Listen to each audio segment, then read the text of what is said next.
Hello friends, good morning. इस video में मैं आपसे थोड़ा सा येस बैंक के बारे में बात करना चाहता हूँ। येस बैंक का थोड़ा सा जितना मुझे पता है, जितना इन्फॉर्मेशन मेरे पास है, जो मैं समझता हूँ, वो मैं आपको बताना चाहता हूँ। येस बैंक का इस वक्त जो मार्केट कैपिटलाइजेशन है वो करीब 75,000 करोड़ है।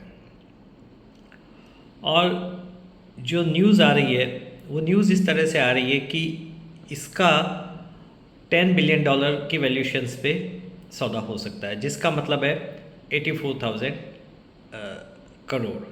तो 75 और 84 करीब 9,000 करोड़ का फ़र्क है। 9,000 करोड़ का मतलब है यहाँ से करीब ये समझिए 7-8% प्लस है। पर जितनी मेरी समझ है और जो मैं समझता हूँ, मुझे ऐसा लगता है कि 35 से कम में ये सौदा नहीं होना चाहिए।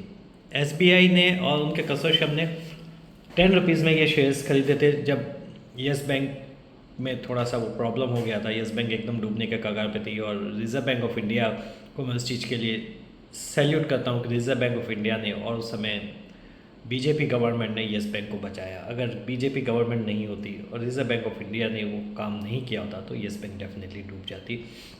8,000 करोड़ उन्होंने बॉन्ड्स होल्डर के जो सेकंड कैटेगरी सेकंड टायर जो बॉन्ड्स है उसका पैसा येस बैंक ने नहीं दिया।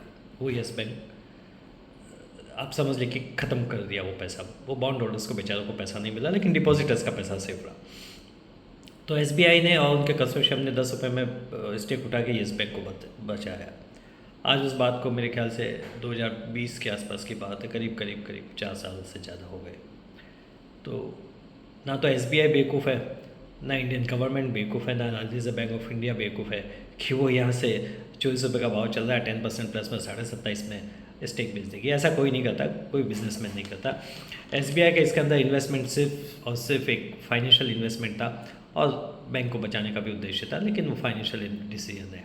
तो मुझे तो ऐसा बिल्कुल नहीं लगता कि ₹35 से कम में ये बिकना चाहिए। देखते हैं क्या होता है। सुमिटोमो बैंक के सीईओ इस वक्त इस वीक में इंडिया आ रहे हैं, तो शायद कोई ना कोई प्राइस पे डिटेल हमारे पास आ जाएगी। इसके अलावा जो मेरे को मार्केट वैल्यूशन लगता है, एस येस बैंक का जो ये जो हम ऑनलाइन पेमेंट वगैरह जो करते हैं उसमें 50% से ज़्यादा ट्रैफिक येस बैंक के सॉफ्टवेयर से होता है, जितना मुझे पता है। और येस बैंक का जो आईटी सॉफ्टवेयर है या जो ये प्लेटफॉर्म है, आईटी प्लेटफॉर्म है, उसका अकेले का वैल्यूशन इस वक्त मेरे हिसाब से $10 बिलियन से कम नहीं है। तो $10 बिलियन तो अकेला उसी का होना चाहिए।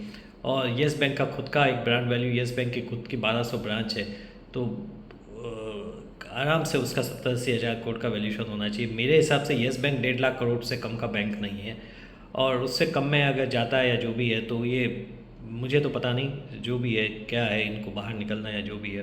पर ये रिटेल इन्वेस्टर्स को इसको 1.5 लाख करोड़ के वैल्यूशन से लेके चलना चाहिए। अगर ये ₹24 चल रहा है तो इसका डेफिनेटली वैल्यूशन 45-48 रुपीज़ होता है। बहुत सारे स्टॉक्स बहुत लंबे समय तक नहीं चलते हैं। स्टॉक मार्केट में वो आपका पेशेंस टेस्ट करते हैं, परीक्षा लेते हैं, लेकिन जब वो चलना शुरू होते हैं तो अपने एक्चुअल वैल्यूशंस पे वो ज़रूर आ जाते हैं।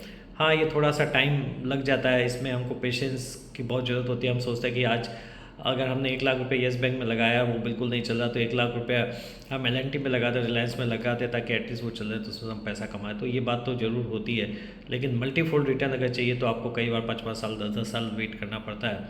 और ये डेफिनेटली, लेकिन अब वो टाइम आ गया है कि येस बैंक में इन्वेस्ट किया जाना चाहिए। और येस बैंक पे जिस दिन भी ये सौदा हो गया, और अभी लग रहा हो जाएगा, काफ़ी इस तरह की न्यूज़ आ रही कि हो जाएगा, तो एक बार ये डील क्लिक होने के बाद में येस बैंक को 45 से पहले कोई रोक नहीं पाएगा, क्योंकि ये लोग 51% स्टेक खरीदना चाहते हैं, जो जापानीज़ बैंक है या दुबई की ईएनबीडी बैंक है।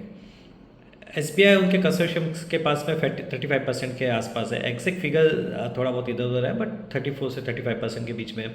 तो 15% के लिए इनको ओपन ऑफर लाना पड़ेगा, और ओपन ऑफर अगर फेल हो गया तो इसका प्राइस कहीं भी जा सकता है। और इवन ओपन ऑफर फेल भी नहीं होता तो मेरे को आराम से, ये सिंपल सी एक चीज़ है, मैं टाइम फ्रेम नहीं देना चाहता, लेकिन जिस दिन ये सौदा हो गया और सब कुछ डिटेल्स आ गई किस भाव में सौदा हुआ, उसके बाद में ये आराम से 35 से 45 के बीच में ट्रेड करेगा।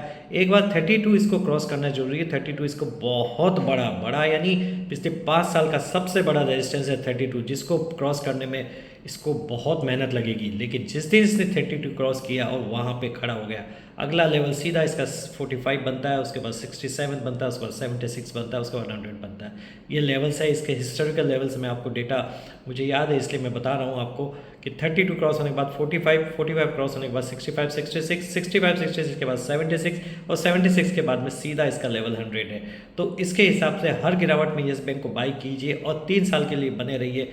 मुझे ऐसा लगता है कि ये निफ्टी को क्या बहुत सारे बड़े स्टॉक्स को आउट परफॉर्म करेगा। This is a fantastic stock, fantastic thing to buy. So please Yes Bank में बाय कीजिए और बने रहिए, अपना पेशेंस नहीं खोइए, आप बहुत बड़ा पैसा कमाने वाले हैं। लेकिन आप कोई भी इन्वेस्टमेंट करें अपने फाइनेंशियल एडवाइजर से सलाह लेके करें, उसके बाद में इन्वेस्टमेंट करें।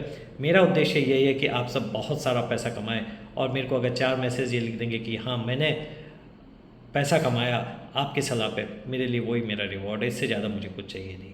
भगवान की मेहरबानी से बाकी सब कुछ सबके पास होता है। Thank you so much, take care, have a nice day, see you back tomorrow.